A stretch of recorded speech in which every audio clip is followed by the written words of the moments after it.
Força Fraca CMQ 9453 está com as luzes acesas.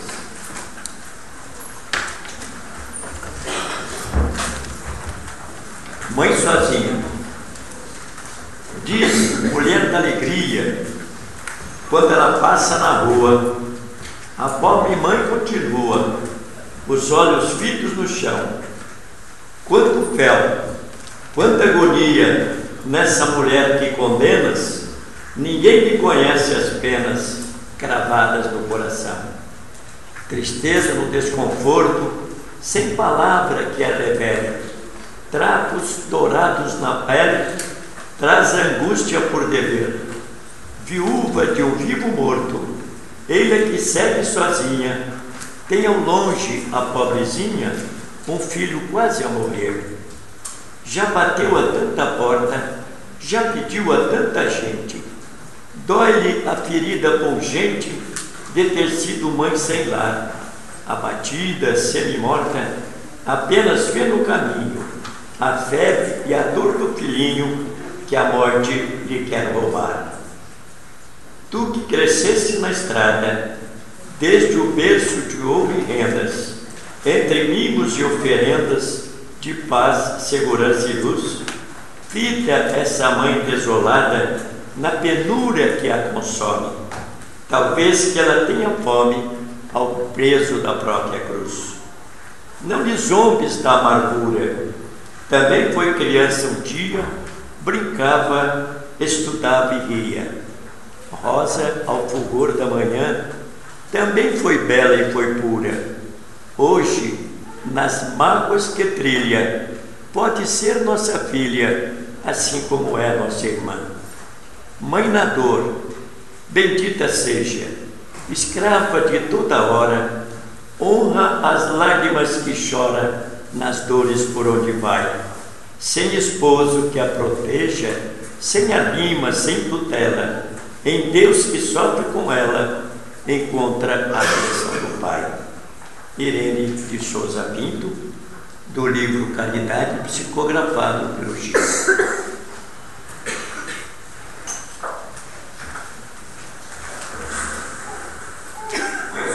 Pai nosso que estais nos céus, santificado seja o vosso nome. Venha a nós o vosso reino, seja feita a vossa vontade, na terra como no céu. O pão nosso de cada dia, dai-nos hoje, Senhor. Perdoai as nossas dívidas, como perdoarmos aos nossos devedores. E não nos deixeis entregues às tentações, mas livrai-nos da prática de todo mal, pois vosso é o poder, o reino e a glória, para toda a eternidade. Em teu nome, Pai, em nome de Jesus, nosso bondoso Mestre, e de nossa Mãe Maria Santíssima, e em particular do sublime patrono de nossa entidade, Allan Kardec, damos por iniciada a nossa reunião desta noite, passando a palavra ao nosso companheiro André Bordini.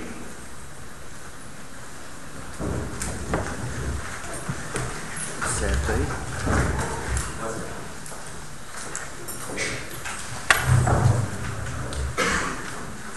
Boa noite. Estava aqui ouvindo essa maravilha de violão, né? Beleza.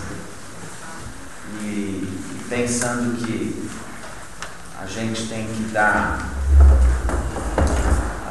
muito valor à maravilha da música, da arte, da poesia, da beleza, porque Deus é beleza. E a arte é o cultivo do belo. Então, mais importante do que as nossas preces, né? A religião pura, verdadeira, independente das ideias, dos dogmas, é aquela que cultiva e propõe a beleza. Por isso que o artista em geral, ele não precisa de religião, porque ele já vive a essência da beleza, né? A gente vê alguém tocando bonito, né? Um ator que interpreta bonito, um artista que pinta um quadro, não é?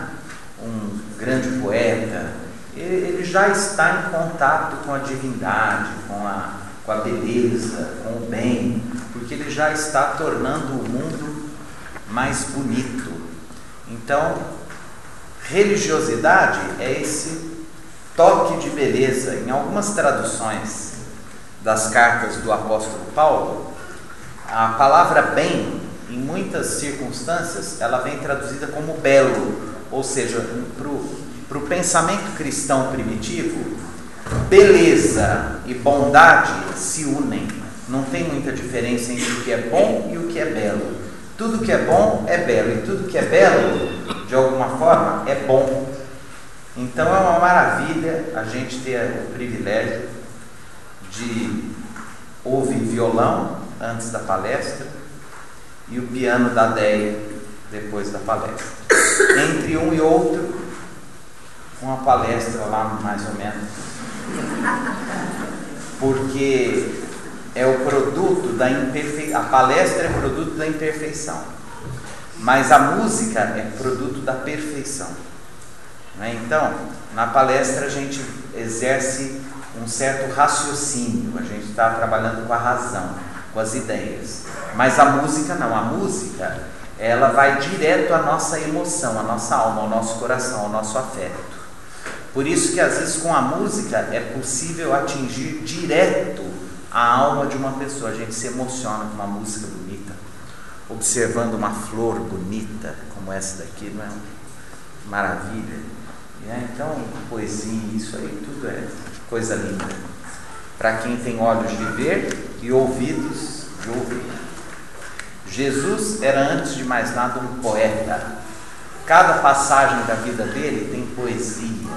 O Sermão da Montanha é uma poesia maravilhosa. Ele tinha literatura nos lábios, né? Ele nos atingia com a emoção, não é? Com a verdade que fluía da doçura de seus lábios, e por isso que ele nos toca tão profundamente. E há, na sua experiência, continuando então, muitas situações em que ele teve contato com a mulher. Essa mulher que, se ainda hoje é vítima de um mundo de preconceito, vamos imaginar o que era na época de Jesus. E, particularmente, há algumas mulheres que estiveram em contato com Jesus e foram martirizadas como os primeiros cristãos. Há uma delas cuja história está contada por um protagonista que viveu junto com ela, que é o Espírito Emmanuel.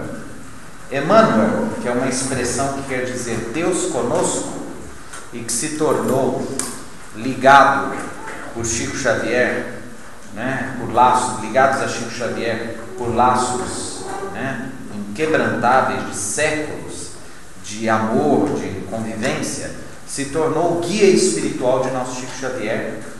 E Emmanuel, numa de suas encarnações, foi o orgulhoso general romano Publius Lentulus e sua esposa Lívia. Todos já conhecem essa história. Quem não conhece pode conhecê-la no romance Há 2000 anos de Emmanuel, psicografado por Chico Xavier.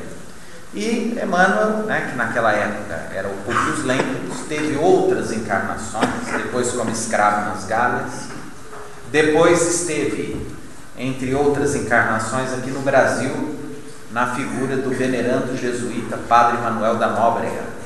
Foi a última encarnação de Emmanuel antes dele se tornar o guia espiritual de Chico Xavier. E, portanto, esse espírito está comprometido com o desenvolvimento histórico espiritual do Brasil, da Terra do Cruzeiro, desde a sua colonização. Quer dizer, foi o espírito que, na sua encarnação como jesuíta, se comprometeu a implantar na Terra do Cruzeiro o cristianismo entre os nossos nativos, e principalmente um compromisso com a educação. Afinal de contas, foi o Padre Manuel da Nóbrega quem fundou o primeiro colégio do Brasil, que foi o Colégio dos Jesuítas em São Paulo. Tem lá até hoje o pátio do colégio em São Paulo, né? E que se transformou nesse estado que é símbolo de desenvolvimento, né? Intelectual, laboral, produtivo do país. Então, Emmanuel está conosco já aí há bastante tempo. E nessa encarnação como senador romano, ele desposou Lívia, que era uma veneranda matrona romana, e que tinha uma filha que se chamou Flávia. E Emmanuel nos conta, nessa sua autobiografia, que sua filha, já na primeira infância, foi acometida da hanseníase, que naquela época era chamada de lepra, né? Que até pouco tempo atrás não tinha cura. Agora imagine o desespero de uma mãe, de um pai, principalmente, né, os orgulhosos senadores romanos, aquela coisa toda, com uma filhinha acometida de uma doença tão terrível, que era uma doença que impunha um total desprezo social. E conta-nos Emmanuel que eles foram ter com Jesus em segredo. Então eles conseguiram um encontro com Jesus, e nesse encontro realmente a menina Flávia foi curada. No entanto, movido por interesses temporais, o senador Públio não teve coragem, né, de seguir Jesus, o que não se deu com Lívia. Então, na verdade, Lívia se converteu ao cristianismo, rompeu com o marido, né, na verdade rompeu teoricamente, porque os laços de amor permaneceram, e ela foi martirizada em Roma, no circo, né, em nome do cristianismo, em nome de Jesus, né? Até hoje, lá no Coliseu em Roma, há uma grande placa, né, que celebra e homenageia as milhares e milhares de criaturas que foram martirizadas pela constituição do Evangelho e pela implantação do amor e do perdão entre os homens. Então tem uma gigantesca placa escrita em latim, né, lá no Coliseu, que diz assim: aqui neste circo romano, durante mais de 3 séculos, milhares de cristãos pereceram no martírio, seja pelos leões, sejam pelas fogueiras, etc., para a perpetuação e implantação do cristianismo, das ideias do Evangelho e da memória de nosso Senhor Jesus Cristo. E assim foi Lívia, né? Lívia foi martirizada em Roma. E Emmanuel, na verdade, morreu, né, nessa encarnação, como Públio Lentz, desencarnou na erupção do Vesúvio, que é um gigantesco vulcão que fica ali em Nápoles, né, perto de Pompeia e Herculano, que são as cidades circunvizinhas de Nápoles. Então, na erupção desse vulcão, né, Emmanuel Públio Lentz pereceu em Pompeia. Bom, conta-nos o Chico que Lívia, até hoje, está ligada a Emmanuel por laços de amor muito profundos. No entanto, Emmanuel ainda não a alcançou. Então ela já há muitos séculos habita regiões de espiritualidade muito superior, mas muito superior, né? E Emmanuel, que é esse espírito que para a gente é o máximo, está muito aquém da Lívia, né? Tem até uma passagem interessante. O Chico uma vez estava hospitalizado e diz que num hospital em São Paulo ele tinha feito uma intervenção cirúrgica e ele estava orando no quarto do hospital. Na verdade foi um problema de saúde que os espíritos impuseram ao Chico para ele sossegar um pouco. Ele estava trabalhando muito e aí ele estava com a saúde muito debilitada, e então o Emmanuel deu um jeito de piorar a saúde dele, para impor um afastamento, né, compulsório, para ele descansar um pouquinho, alguns dias no hospital em São Paulo. E ele estava lá à noite e conta que a janela estava aberta, o céu muito lindo, e de repente ele viu uma estrela muito diferente, muito brilhante, muito bonita, e foi tomado mediunicamente de uma emoção que ele não sabia explicar, né? Que ele não sabia de onde vinha, ele vendo aquela estrela e tal, e de repente o Emmanuel apareceu do lado do leito do Chico, e o Chico falou: olha, eu estou muito emocionado, eu não sei o que está acontecendo. fui tomado de uma emoção muito grande, depois surgiu aquela estrela. E aí o Emmanuel, igualmente emocionado, disse ao Chico: Chico, aquela estrela é Lívia. Quer dizer, os espíritos dizem, o Emmanuel diz que inclusive a forma humana já não lhe pertence. Quer dizer, Lívia já está num estágio de evolução espiritual que já não precisa mais desse formato humano de cabeça, olho. Quer dizer, ela é uma estrela que vibra no espaço, já em condições de evolução espiritual muito distantes da nossa realidade. Mas é um espírito que há 2000 anos já teve o privilégio, vamos dizer assim, já teve a honra de morrer por Jesus, que não é para qualquer um, A gente às vezes reclama, de qualquer coisinha, às vezes, de um compromisso e tal, acha difícil, chato, muito sacrificial. Então não é para qualquer um ter a possibilidade de ser martirizado por Jesus. Quer dizer, esses espíritos que viveram nos primeiros séculos do cristianismo, em geral já eram espíritos um pouquinho mais adiantados que a maioria de nós, tanto que aceitavam vir com essa missão de morrer pelo Evangelho, E a gente precisa entender que nem todo sofrimento é produto de um karma, ou seja, nem toda dor, nem todo sofrimento é produto de uma condição de culpa do passado. Muitos espíritos de alta evolução aceitam determinadas encarnações de muito sofrimento para servirem de mostruário de crescimento para nós outros que estamos em torno desses espíritos, O Jerônimo Mendonça, que ficou tetraplégico e foi um grande divulgador do Evangelho, o Chico dizia dele que ele era um grande testemunho, um exemplo da lei de causa e efeito no mostruário da vida. Era assim que o Chico se referia a ele, porque ele realmente era alguém que estava resgatando karmas, culpas do passado. Foi 30 anos num leito de dor, com muita dor, sem poder se movimentar. Por outro lado, há espíritos que reencarnam em condições muito difíceis mesmo, inclusive fisicamente, com deficiência, cegueira, paralisias, deformidades, etc., mas não estão resgatando nada. Eles aceitam vir nessas condições para nos ensinar alguma coisa espontaneamente. Quer dizer, são espíritos que aceitam, que não precisam daquilo, Na verdade, eles aceitam isso para nos ensinar alguma coisa. Então a gente precisa tomar muito cuidado quando a gente vê um sofredor, ainda mais espírita, e espírita burro é um problema. Porque gente burra que não é espírita já é um problema. Mas o espírita, quando dá para ser burro, é pior. Porque ele causa um mal terrível para a doutrina, Porque ele leva a doutrina ao ridículo, Então, é muito comum o espírita burro chegar para o povo sofredor e falar: tá vendo aí, é o criminoso do passado. Não necessariamente. Às vezes aquele que está em grande sofrimento e que a gente acha que é o criminoso do passado, é um espírito que está na nossa frente, E está tão na nossa frente que às vezes dá conta de uma encarnação dessa quietinho, com resignação. E a gente, por causa de uma unha encravada, sai dando patada com todo mundo.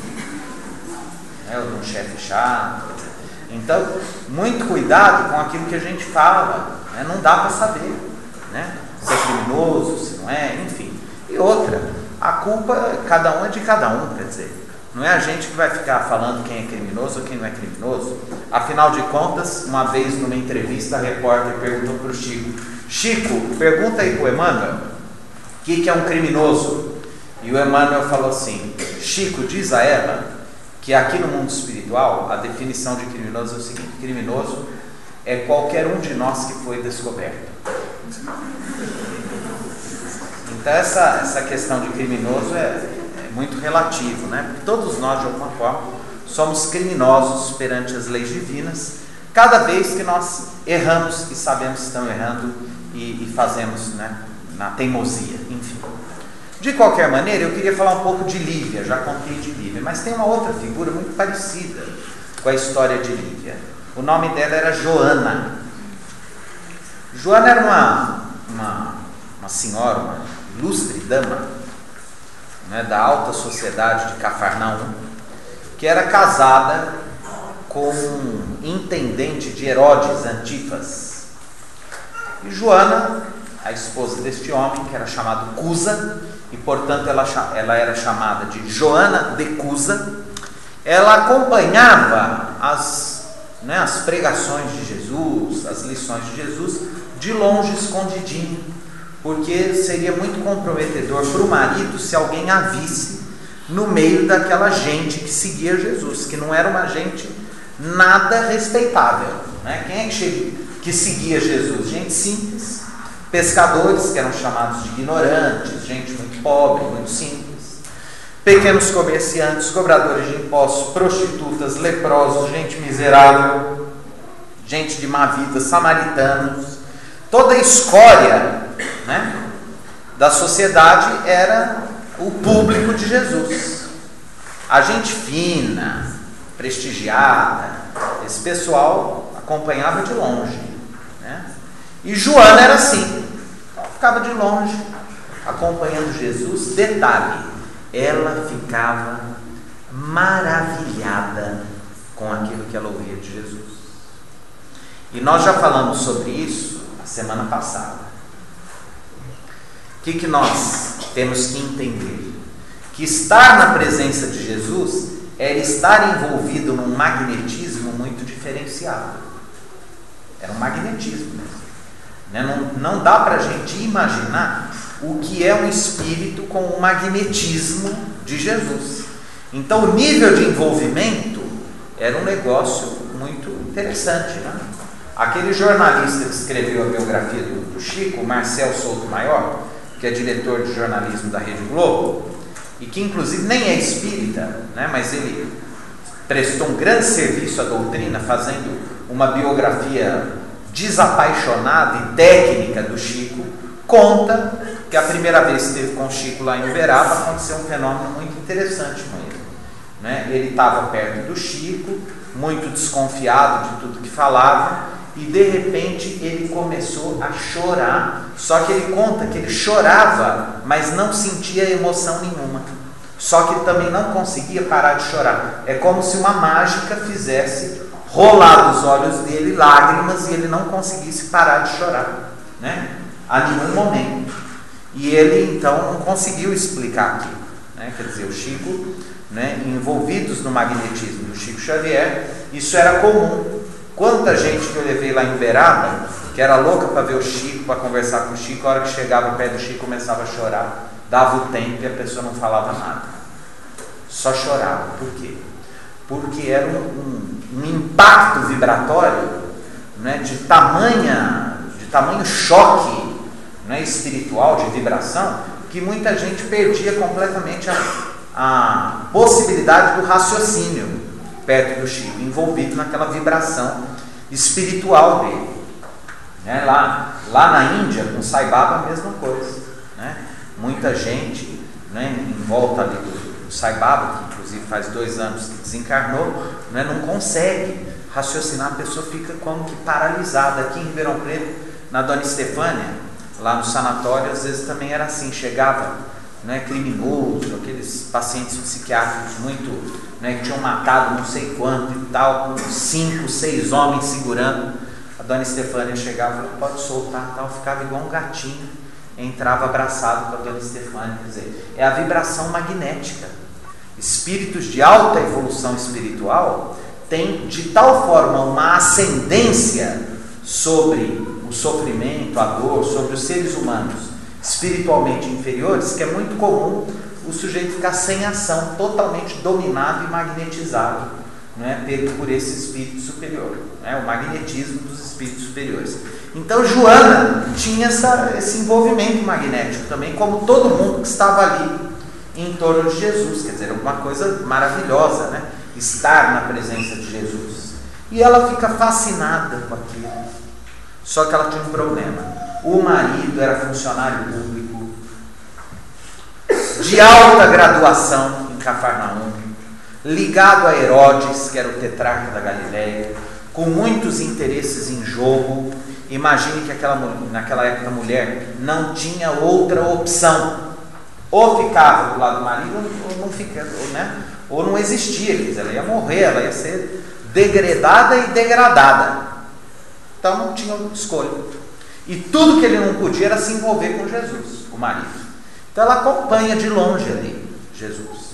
E um belo dia ela resolve conversar com Jesus. Jesus dava atendimento. Igual tem gente que procura alguém para conversar, uma pessoa, não é? Um líder espiritual. Jesus atendia as pessoas. Onde era o consultório dele? Lá na casa de Simão Pedro. Ele atendia o povo lá, né? Formava aquela fila, ele ia atendendo. E aí ela foi conversar com Jesus. E ela foi falar do desejo que ela tinha de abandonar tudo e ficar do lado dele. Por quê? Vamos entender. Porque é fascinante. Quanta gente não queria largar tudo e ficar do lado do Chico, né? Lá na calçada, ficar lá, se entregou. O Jerônimo Mendonça é interessante, né? O Jerônimo era, imagine, né? Ele não se mexia. O Jerônimo, para quem não sabe, era um grande orador espírita ele era imobilizado, ele sofreu uma doença, então o único movimento que ele tinha era o maxilar, e era cego também. Então ele era um corpo morto numa maca e só mexia. Só que ele era de tal forma encantador que tinha marido que não deixava a mulher ir ouvir ele, porque a mulherada ficava doida. E ele contava de muitos casos de mulheres quererem deixar o marido para ir cuidar dele, trocar ele, porque era encantador, porque ficar do lado dele era o máximo. Por quê? De novo, é a vibração espiritual, é o magnetismo espiritual. É essa coisa que atrai espiritualmente. A pessoa esquece de tudo, se bobear, ela larga tudo e vai embora, né? E assim também era lá com a Joana. Ela queria largar tudo e seguir quem? Jesus. E aí Jesus tem que chegar para ela e falar: Joana, menos, minha filha. E o que ele diz para ela? Então ela fala da dificuldade. Ela fala: olha, eu gosto do que o senhor fala, eu queria seguir, eu queria abandonar tudo, ficar, né, viver só para o evangelho e tal, coisa, né? E Jesus diz assim: olha, tem calma, tem paciência, porque para seguir o evangelho você não precisa necessariamente me seguir. Você pode seguir o evangelho onde você estiver. Então você quer ser cristã, você quer, não é, amar, você quer exercer o amor. Nesse momento, o que a vida está te convidando é para você exercer esse amor lá na sua casa, com este homem que te cria problemas, com este marido difícil, com este lar complicado. É ali. Você não precisa vir atrás de mim. O que Jesus está falando? Olha, tem muita gente que vai me seguir e não vai me seguir. E tem muita gente que está longe de mim e vai estar me seguindo. Quer dizer, é aquela expressão metafórica, não é? Às vezes nós estamos com o corpo muito perto de alguma coisa, mas com a alma muito longe, né? Às vezes a gente está vindo no centro todo dia e ainda não entendeu nada de espiritismo a vida inteira. E tem gente que nunca entrou num centro espírita e pode, de repente, estar entendendo tudo e está vivendo tudo. E é disso que Jesus está falando com Joana de Cusco. Está dizendo: olha, vai chegar um momento em que você vai poder testemunhar a sua fé. Mas nesse momento, o seu compromisso é lá, com seu marido, com seu filho. Ela tinha um filhinho.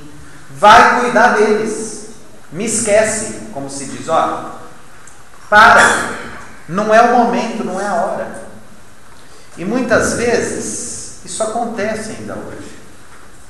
Às vezes os desafios do nosso cotidiano são muito difíceis.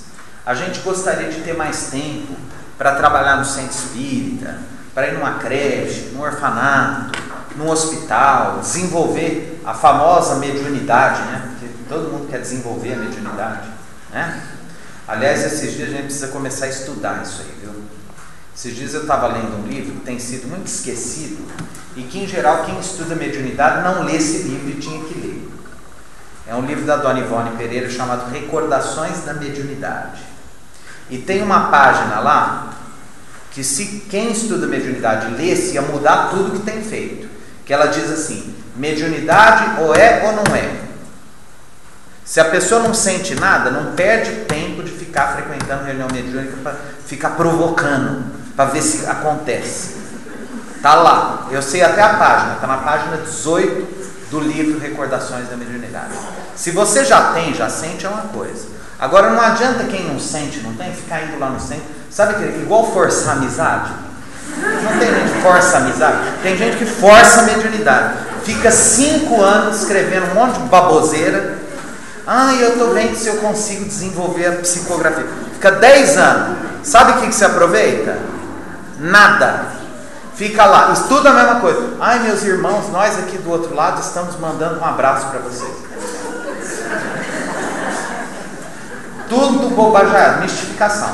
Uma bobajaiada. Então, cuidado. O sujeito está lá, tantos anos, reunião mediúnica. Em geral, é tudo neurótico que precisa da reunião para se tratar. Cuidado com isso. Tem nada de espírito, os espíritos estão se virando lá em cima. Então, cuidado com isso. Lê Recordações da Mediunidade, página 18, da Dona Ivone Pereira. Fala assim: quem tem, tem. E quem nasce com a tarefa mediúnica, já desde a infância começa a perceber. Quem não tem, é porque tem que trabalhar em outra coisa. Não adianta ficar querendo ser médium na marra. Isso é bobagem, não tem nada a ver com o espiritismo isso. E aí saem essas baboseiras que estão por aí. Mas vamos voltar para a Joana. E a Joana está lá e vai cuidar do marido, do filho, até que tem uma reviravolta política. Cusa cai em desgraça política, eles perdem tudo que eles têm. Ele entra em desespero, desencarna, envolvido em sombras terríveis, com sede de vingança, etc. Fica essa mulher sozinha, com um filho pequeno. O que ela faz? Ela vai trabalhar junto aos desafortunados. Agora ela já não tem mais o marido para ter que manter o status social. Agora ela pode fazer o que ela sempre quis: ser a última das servas. Então aquela mulher que antes tinha status, era uma madame de Cafarnaum, etc., agora vai ser a mais humilde das servidoras, vai trabalhar praticamente como escrava em casas de pessoas afortunadas. Inclusive as antigas amigas dizem: Joana, cuidado, olha o que você está fazendo com a sua vida. E ela, quietinha, vai ser a trabalhadora humilde, fiel, servidora daquelas famílias e tal, até que ela é descoberta entre um grupo de cristãos e é levada por soldados romanos até Roma. E exatamente no ano 68 depois de Cristo, no Coliseu Romano, em meio a muitos outros cristãos, nós vamos ver a seguinte paisagem: um circo lotado de seres humanos rudes, animalizados, se divertindo com o martírio, e lá no meio vários cristãos amarrados, sendo levados à fogueira. Então um dos soldados ainda dá a última chance, chega perto daquela velha, acabada, destruída pelos anos terríveis de trabalho, e ainda dá uma chance para ela: renega o teu Cristo. Do lado um jovem, o filho dela, tremendo de medo, diz: mãe, pense em mim, renega esse Jesus Cristo. E ela então olha para os céus, vê aquele infinito bordado de estrelas, pensa em toda a sua vida, tudo que ela passou, tudo que ela teve que sofrer para chegar ali. Ela olha para o filho e diz assim: cala-te, meu filho. Ele que não tinha erros, pereceu por todos nós. Pensa na honra que eu estou te dando de morrer por Jesus Cristo. E então soldado vem, coloca fogo, as labaredas começam a subir, lamber-lhe o corpo já cansado e doente. E então ele ri e diz para ela: e aí, Joana, esse teu Cristo apenas te ensinou a morrer? E ela olha bem para os olhos dele e diz: não apenas a morrer, mas principalmente a te amar. E quando então ela começa a sentir as primeiras dores, ela sente uma mão no seu ombro, olha e vê Jesus, que retira o seu espírito do corpo e diz: Joana, tem bom ânimo, eu estou aqui.